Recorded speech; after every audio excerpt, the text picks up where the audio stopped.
Hello everyone welcome to learn English from Telugu. ఈరోజు మనం తెలుగు నుంచి ఫండమెంటల్ స్టెప్స్ నుంచి నేర్చుకుంటున్నాం ఎలాగా ఇంగ్లీష్ నేర్చుకోవాలి అనేది. సో ఈరోజు నేను కొన్ని సింపుల్ స్టెప్స్ అనేది చెప్తాను. మనము మాట్లాడడం ఎంత ముఖ్యమో వినడం కూడా అంతే ముఖ్యం ఇంగ్లీష్. సో మీకు కుదిరినంతట్లో మీరు కొద్దిసేపు ఇంగ్లీష్ ఛానల్స్ కానీ ఏవైనా చూస్తే ఈజీగా మీకు ఇంగ్లీష్ వర్డ్స్ కానీ ఎలా సెంటెన్స్ ఫార్మేషన్స్ అవుతున్నాయి ఇవన్నీ నేర్చుకోవడానికి ఈజీగా ఉంటుంది. ఫస్ట్ టైం చెక్అవుట్ చేస్తున్నారు లెర్న్ ఇంగ్లీష్ ఫ్రమ్ ఛానల్ అంటే ఇది తెలుగు నేర్చుకోవడానికి మనకి తెలుగు నుంచి ఇంగ్లీష్ నేర్చుకోవడానికి ఈ channel. So basic fundamentals like alphabets నుంచి మేము స్టార్ట్ చేసాము. సో మీరు ఇదే ఫస్ట్ టైం చెక్అవుట్ చేస్తున్నారంటే మిగతా వీడియోస్ అన్నీ కూడా చూడండి. ఈ ఛానల్‌ని మీ ఫ్రెండ్స్‌కి సబ్స్క్రైబ్ చేసుకోమని చెప్పండి. అండ్ నోటిఫికేషన్ ఆన్ చేసుకోండి. సో మనము రోజు కూడా న్యూస్ ఛానల్స్ గానీ, లేదా ఏమైనా ఇంగ్లీష్ ఛానల్స్ కానీ, లేదా ఏమైనా ఇంగ్లీష్ మూవీస్ ఆర్ సీరీస్ రోజుకొక 15-20 మినిట్స్ అని పెట్టుకొని మీరు వినడం మొదలుపెట్టండి. సో వింటూ ఉంటే మీకు ఆ సెంటెన్స్ ఫార్మేషన్స్ ఎలా ఉన్నాయి, మాడ్యులేషన్ ఎలా ఉంది, మనం ఎలా మాట్లాడగలము, ఏవేవి కొత్త పదాలున్నాయి, అయన్నీ కొంచెం స్లోగా కూడా మీరు అర్థం చేసుకోవడం స్టార్ట్ చేస్తారు.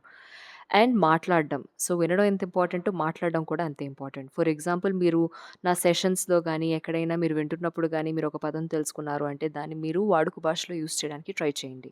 మీరు మాట్లాడుతున్నప్పుడు గానీ, మీరేమైనా చెప్తున్నప్పుడు గానీ, మీరెక్కడో విన్నారు ఇంట్రెస్టింగ్ అని. సో, ఇంట్రెస్టింగ్ అంటే ఓకే. ఆసక్తికరంగా ఉంది అని. సో, మీరు ఆ పదాన్ని మీరు వాడుతున్నప్పుడు, మీరు యూజ్ చేస్తున్నప్పుడు ఇంట్రెస్టింగ్ అని మీరు రోజు మాట్లాడే భాషలో మీకెప్పుడైనా అది అవసరం వచ్చింది, ఆ పదాన్ని యూజ్ చేయాల్సిన అవసరం వచ్చిందంటే ఇంట్రెస్టింగ్ అని మీరు ఆంగ్లంలో సంబోధించడం స్టార్ట్ చేయండి. సో, ఈ విధంగా మీకు విన్నవి గుర్తుంచుకోవడం, ఆ విన్నవి గుర్తుంచుకున్నవి మీరు మాట్లాడుతూ ఉంటే మీకు ఎక్కువ పదాలు తొందరగా, ఎక్కువగా గుర్తుండేలాగా ఇది మీకు చాలా హెల్ప్ అవుతుంది. ఈ రెండే కాకుండా రాయడం. సో, మనము ఏదైనా అవసరం ఉన్నా రాసి డినోట్ చేయడం అనేది మనం భాష నేర్చుకున్నప్పుడు తెలుసుకుంటాం కాబట్టి, సింపుల్‌గా ఆల్ఫాబెట్స్ అండ్ సింపుల్ వర్డ్స్‌ని రాయడం స్టార్ట్ చేయండి.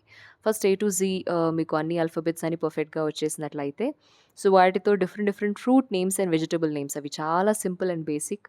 నేను fruits names and vegetable names కూడా నా ముందు సెషన్స్‌లో చెప్పాను. సో, మీరు వెళ్లి చెక్‌ఔట్ చేయొచ్చు. So, fruit names, vegetable names ఇలాంటివి సింపుల్‌వి కూడా మీరు షీట్‌లో రాసుకోవచ్చు. ఏది బనానా స్పెల్లింగ్ ఏంటి, యాపిల్ స్పెల్లింగ్ ఏంటి, సింపుల్ వర్డ్స్. సో దట్ ఈ fruits names, vegetable names and groceries names మీరు ఫండమెంటల్‌గా స్టార్ట్ చేసినట్లయితే, అవి రాస్తూ మీరు స్లోగా నెక్స్ట్ లెవెల్ ఆఫ్ ఏవేవి రాయడం స్టార్ట్ చేయొచ్చనేది మనం తెలుసుకోవచ్చు. సో, ఈ విధంగా సింపుల్ బేసిక్ ఫండమెంటల్స్ నుంచి మీరు ఫ్లూయెంట్‌గా ఇంగ్లీష్‌లో మాట్లాడడానికి learn English from Telugu channel మీకు హెల్ప్ అవుతుంది. అలాగే నా అదర్ ఛానల్ స్వరమాధురి అనేది ఉంది. మాధురి స్వర ఎయిట్ అనేది ఇన్‌స్టాగ్రామ్ అకౌంట్ మీకు కావాలంటే ట్రావెల్ కంటెంట్ కోసం అది ఫాలో అవ్వచ్చు. సో, కంటెంట్ నచ్చినట్టయితే సబ్స్క్రిప్షన్ లో నోటిఫికేషన్ ఆన్ చేసుకొని ఉంచుకోండి. ప్రతి క్లాస్‌లో నేను చిన్న అసైన్‌మెంట్స్ లాంటివి ఇస్తూ ఉంటాను. సో, ఈ వీక్ అసైన్‌మెంట్ అనేది ఏంటంటే, మీరు ప్రతిరోజు ఒక 15-20 మినిట్స్ వినండి.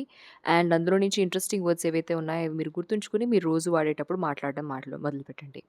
అలాగే ఇదే కాకుండా మీరు basic fundamental words like fruits and vegetables కూడా రాయడం మొదలుపెట్టండి పేపర్ మీద. Without spelling mistakes and learn English from Telugu. So, ఈ విధంగా మనం చూద్దాము.